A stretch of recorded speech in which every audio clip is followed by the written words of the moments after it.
to this Flash Live. I'm Ronnie. Thank you so much for sharing your morning with us, and happy Friday to everyone.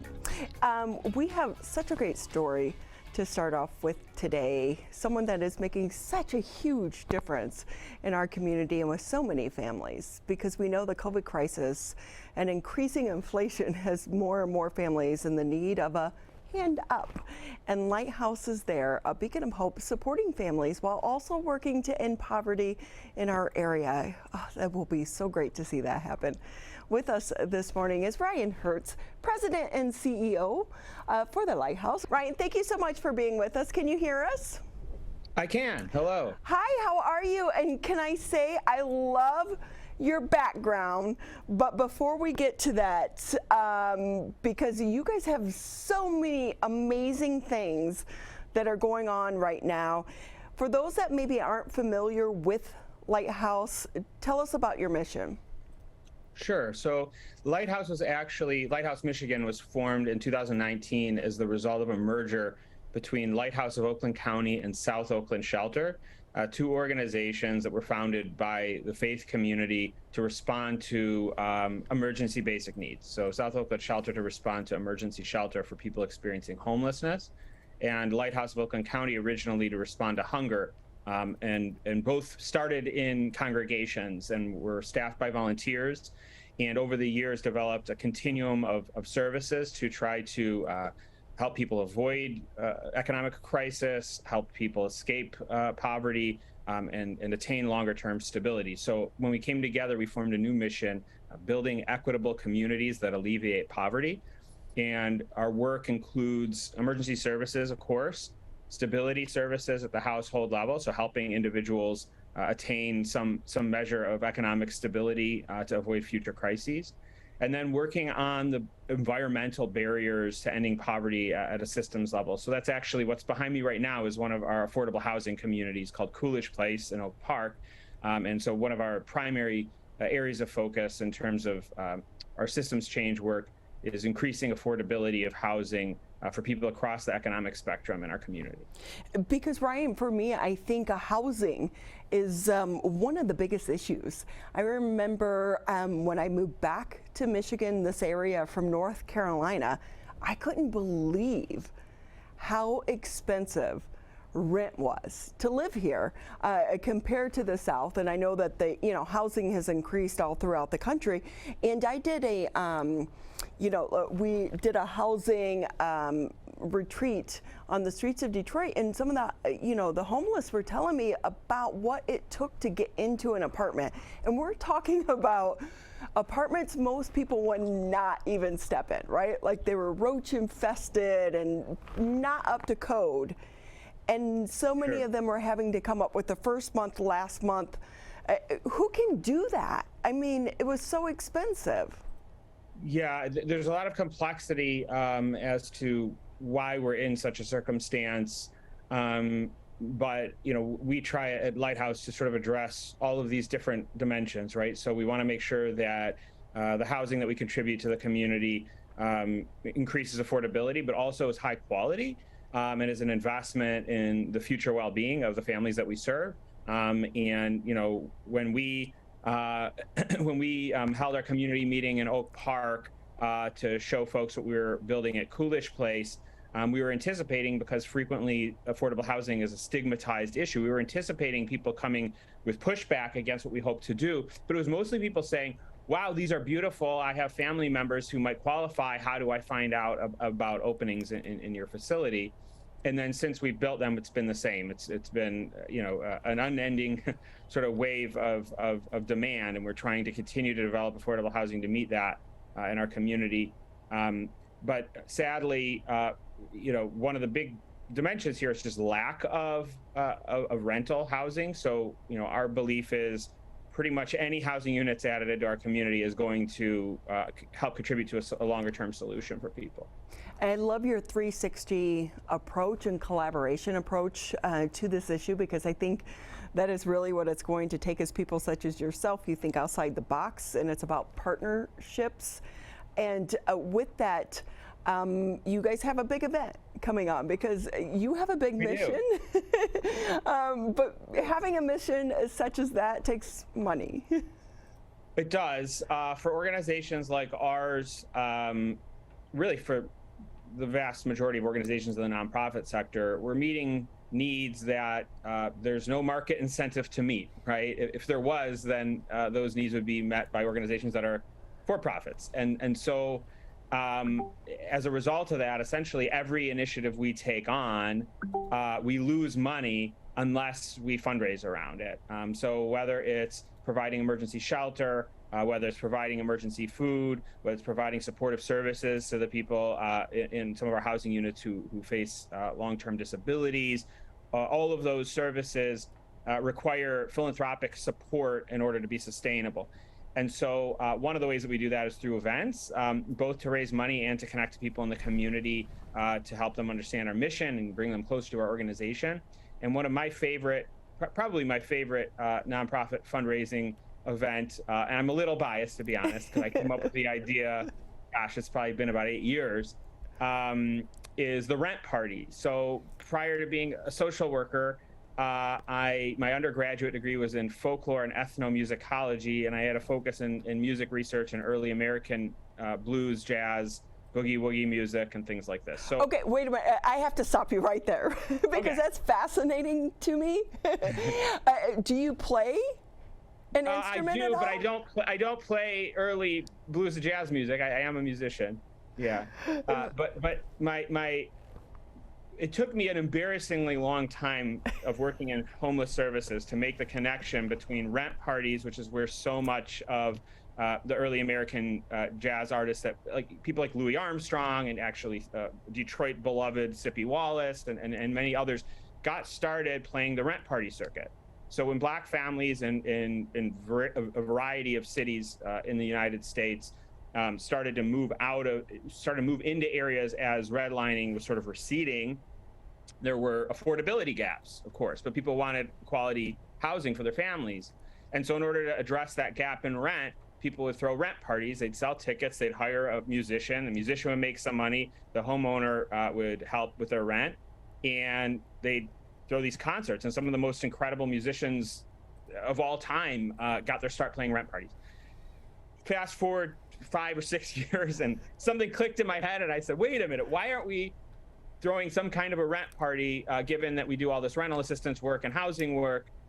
And a longtime friend of the organization and myself, one of our congregations in our shelter, base of shelter volunteers, Pastor Chris Yaw, immediately said, well, I know a guy who owns the Stanley Kresge Mansion in East Arden Park, Boston Edison neighborhood, and I bet he would host a rent party. So we met Patty Lynch, who is our host, and this is our 6th one. We had 2 years off because of the pandemic, but this will be our first one back after 2 years of a break. For I guess it's our 6th almost annual a rent party. You know, I love the backstory. I hadn't heard that before, but that makes it even more special. But the great thing about this is, we're sorry, kind of spoil alert for everyone out there. It's sold out, which is a great thing for Lighthouse. It's a very popular event. We have somewhat, limited capacity because it's at, this year it's actually expanded just from being at Patty's house. Some years we've had VIP tours of the Fisher Mansion next door. This year we actually have 3 homes surrounding Patty's house, all kind of a part of the event. And it's essentially all outdoors other than the home tours. So we really wanted to try to make this safe and accessible to everyone in the community. And there'll be,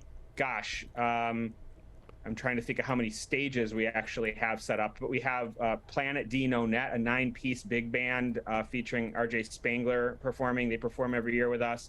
We have Thornetta Davis singing with the Planet D No Net for a set. We have Laura Rain and the Caesars, the Audio Birds, jazz bassist Noah Jackson. And it's going to be an incredible event, strolling to different stages, different performances, strolling food, drinks. It's just a big party to help address housing insecurity. The great thing about this is you're not only helping Lighthouse, but also so many of the musicians that have been struggling because of COVID. True. Just like the original rent parties, we also are happy to support the music community in providing this gig. That's great. So how much money have you guys raised from this event? So usually the event raises around $50,000 a year. This year, our team set a goal of $100,000, which I thought was a little bit steep, and we've already surpassed it. So amazingly, I guess people were really itching to get back to our rent parties, and we've surpassed our fundraising goal, but we do have a matching gift from Huntington Bank for folks who want to just contribute cash donations, whether they're at the event or want to do so from home. You can go to therentparty.org and make a donation there. And hopefully next year, we'll be able to see you at the event, but we are sold out this year. I think that's a great thing, though. I know that when we were emailing, you're like, oh, I have to tell you it's sold out. I'm like, that is awesome. That is such great news, because it also reminds the rest of us, like, get your ticket early, right? Like, of course, yeah. Yeah. You know, it's an event that's really popular both for the businesses that sponsor us, because it's different and it's a lot of fun, and it's a fun thing to bring, you know, employees and clients to. We also sell quite a number of individual tickets to the event. You know, this year it's on Saturday, this coming Saturday night, from 6 to 11 in Arden Park in Detroit. Next year we're probably going to shake things up and try a different venue, just for the sake of variety. And we may actually move the day of the week as well and try to shake things up a little bit. So stay tuned for more on next year's event. I think you kind of maybe should do this twice a year. I'll just throw that out. We do have other fundraisers, so I'm happy to come back on and promote our fall signature gala when that's approaching. So with that, can I ask, because someone will sit there and say, oh my God, $100,000 is a lot. But really, when you take that in the perspective of all the work that your organization does, it's kind of a drop in the bucket. So I would imagine you need people, whether they can donate, you know, in the form of money or even volunteers. What can people do to help what you're doing? Yeah, so to give people some perspective on, to your point about the scale, so this event will raise about $100,000. Our fall event usually raises between $200,000 to $250,000, and that's just a fraction of the giving that comes into our organization in a given year, whether from individuals, businesses, foundations. You know, there's a variety of sources, congregations, but our budget this fiscal year that's ending at the end of this month, we're going to end up spending more than $20 million on our mission this year. And that's on operations. That doesn't include things like real estate development that is on a completely different set of books, right? So right now we're in the middle of a $40 million redevelopment of 234 units of public housing in Pontiac, and in partnership with our friends at the Pontiac Housing Commission.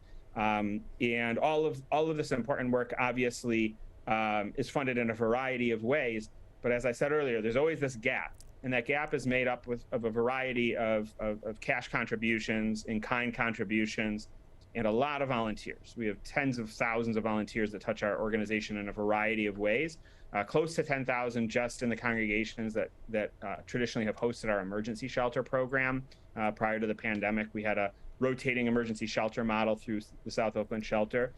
And many volunteers come through our food warehouse to sort and also do home delivery of emergency food to families in our community that, for whatever reason, aren't able to get to pantries directly. And so we do our best to fill gaps. And as you said, we're, you know, one of our key values of our organization is collaboration. For us, you know, we seek to enhance the community's overall collective response to poverty the best way that we can. What talents can we bring? What talents can our community bring? What resources can we bring? And how can we do this all together? Are you seeing an increased need right now, not just because of COVID, but the inflation prices? Yeah, they're insane, especially around food. Yeah, unfortunately, you know, we were hoping to see some relief from the work that we've been doing in sort of an expanded emergency services focus since early 2020.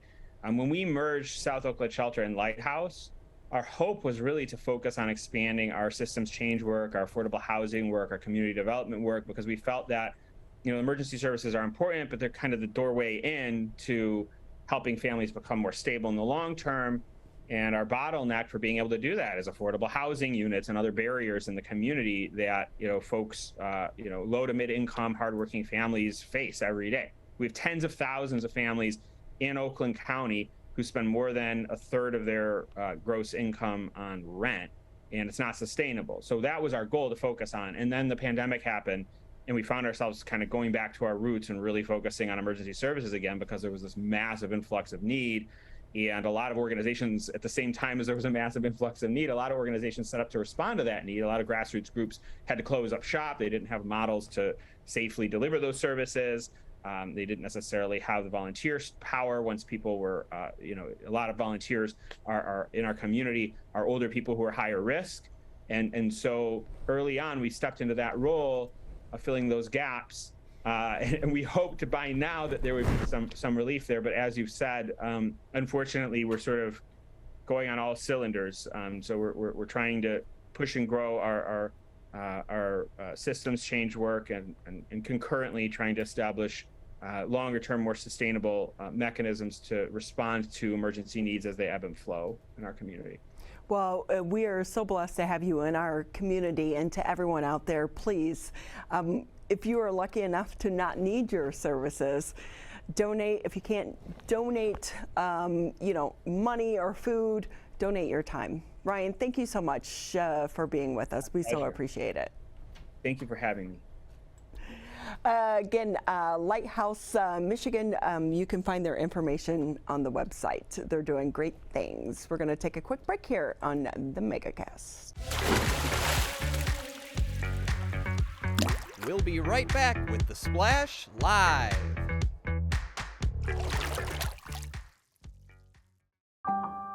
In the face of COVID-19, staying healthy is important. And now the same is true as we face the flu. Influenza has the potential to infect millions, putting lives and the healthcare system at risk. Fortunately, it's easy to protect yourself. The flu vaccine is safe and effective, and with COVID-19 still spreading, it's essential. To see how you can hit this virus head-on, visit michigan.gov/flu. Can I ask you a question? Why do you want to get the COVID-19 vaccine? I don't like getting sick. The virus will die. It will be easy to not catch it. Keep my family safe and keep playing soccer. Because I love being vaccinated. What's your hope for everyone? I hope everybody gets the vaccine to keep safe and strong. Be happy, having fun everywhere. Everyone stay safe and hope you get the vaccine. And now, back to The Splash Live. So the West Bloomfield School District Superintendent recently announced his retirement, but before he heads off into his next chapter of life, the community showed their appreciation with a celebration at the new middle school. Splash reporter Calvin Brown has the story.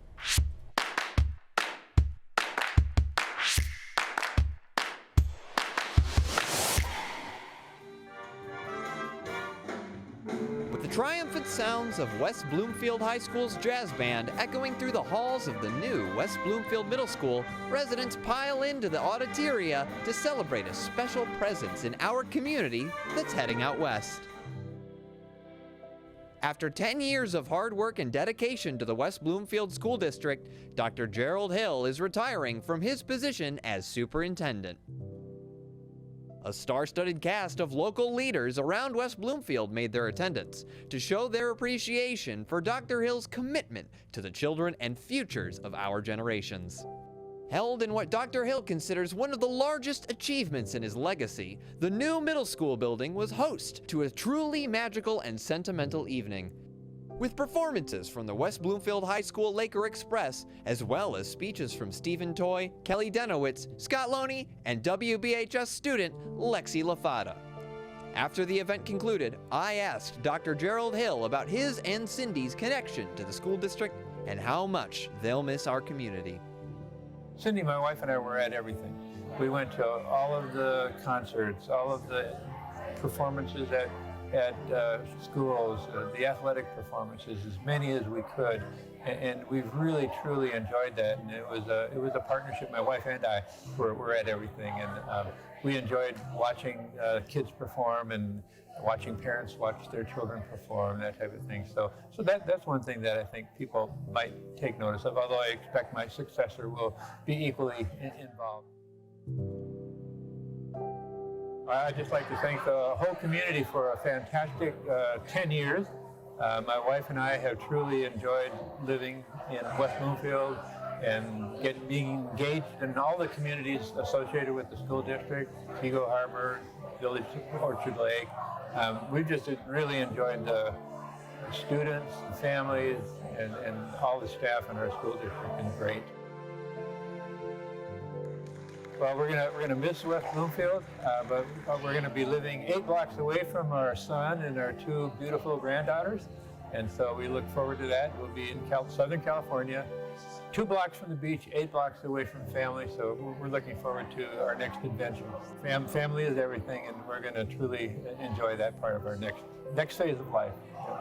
Thank you, Cindy and Dr. Gerald Hill, for everything you've done for our community. Reporting for the Splash Live, I'm Calvin Brown.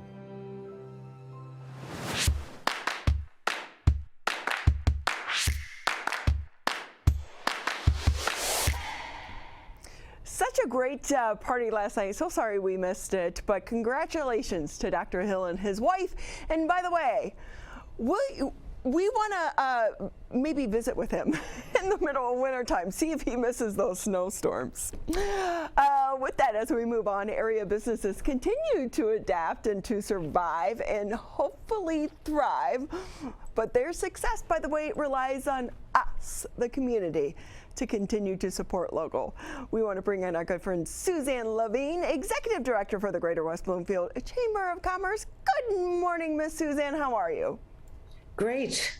How are you? It's beautiful out, a beautiful Michigan morning, so I'm excited to be here. I know you wake up and the sun's shining. It's like, woohoo, there's no snow on the ground. Let's go, enjoy the day, right? It motivates us.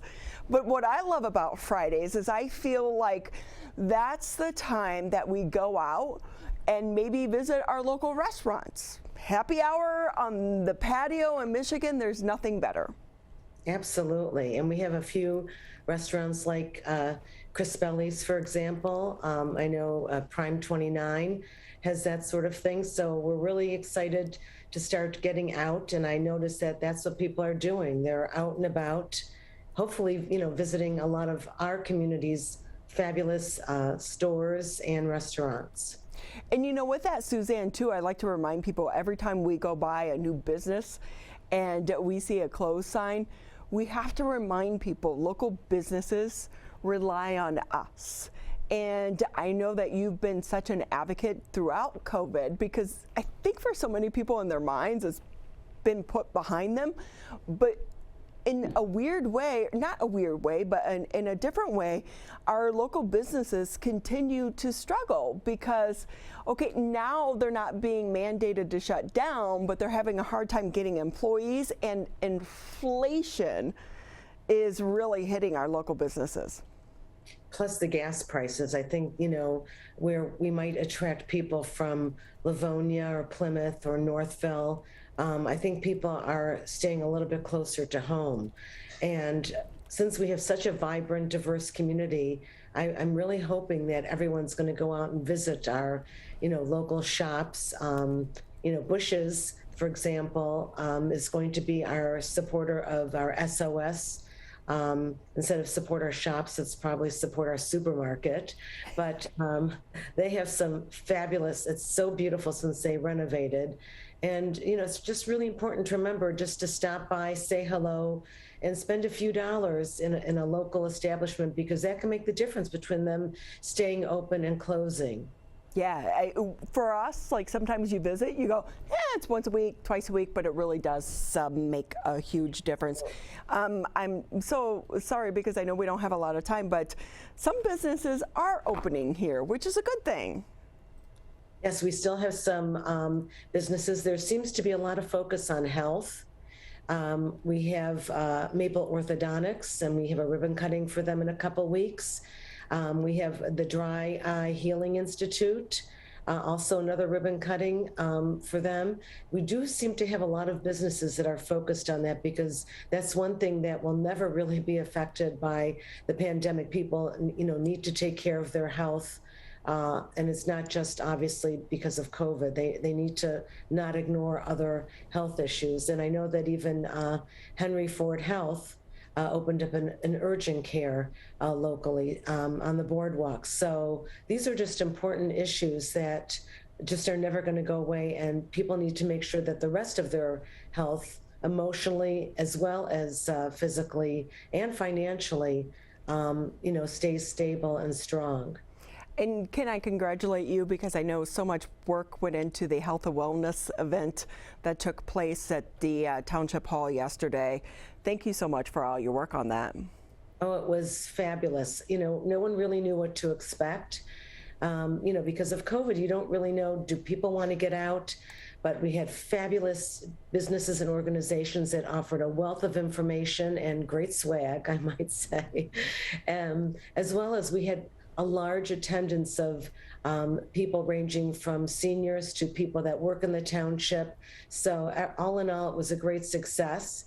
And, people can contact the chamber at westbloomfieldchamber.com, wbloomfieldchamber@gmail.com, or me to find out if they, missed some of these great vendors there, and I can connect them. It was a great event, nonstop action, and I'm really thankful to West Bloomfield Township, Steve Kaplan, Chris Darcy, Simon Parker, and everyone else there that helped support us. Beaumont and Direct Hearing for being our major sponsors.